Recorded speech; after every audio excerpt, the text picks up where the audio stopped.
Natunton ng mga otoridad sa Angeles City sa Pampanga ang Korean national na ito na may Interpol Red Notice at wanted sa South Korea dahil sa umano'y pagkakasangkot sa isang malaking no-show scam.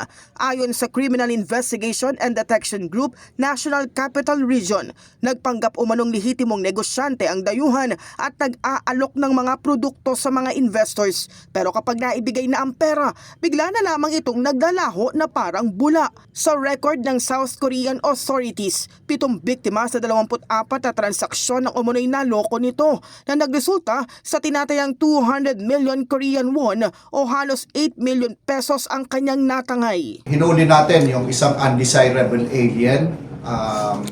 May red notice ito for scamming 24 individuals that leads up to more or less 200 million Korean won doon sa no-show scam niya, no? Yung fraudulent no-show scam niya wherein magpapakilala siya as a legit businessman, mag-aalok ng magagandang mga products, then kukunin niya yung pera and then hindi na magpapakita. So, nag-ugat ang operasyon matapos ipaalam ng South Korean government sa Pilipinas na posibleng nagtatago rito ang dayuhan. Sa verifikasyon ng Bureau of Immigration, lumabas na nakapasok siya sa bansa noong December 2025. Noong June 1 ngayong taon, sinubukan pa umano niyang magpa-renew ng kanyang immigration documents, ngunit hindi siya personal na humarap sa BI at sa halip ay may inutusan lamang na kaibigan.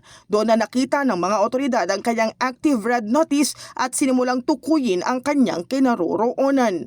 Inalarma tayo ng Korean government regarding his presence here in the Philippines, and upon verification sa Bureau of Immigration, meron ngang entry siya.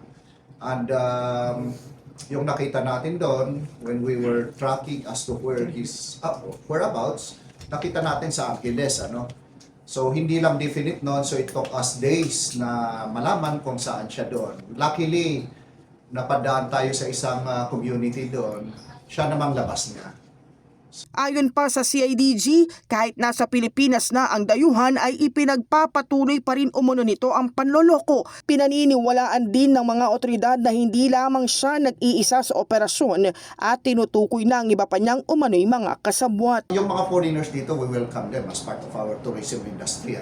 But it is not a heaven for those na criminals involved, both doon sa countries nila at saka dito. Kasulukuyang nasa kustodiya ng Bureau of Immigration ang Korean national habang isinasailalim sa deportation proceedings bilang isang undesirable alien. In the heart of changing lives, ako si Brigada Cass Austria ng 105.1 Brigada News sa FM Manila, the Music and News Authority.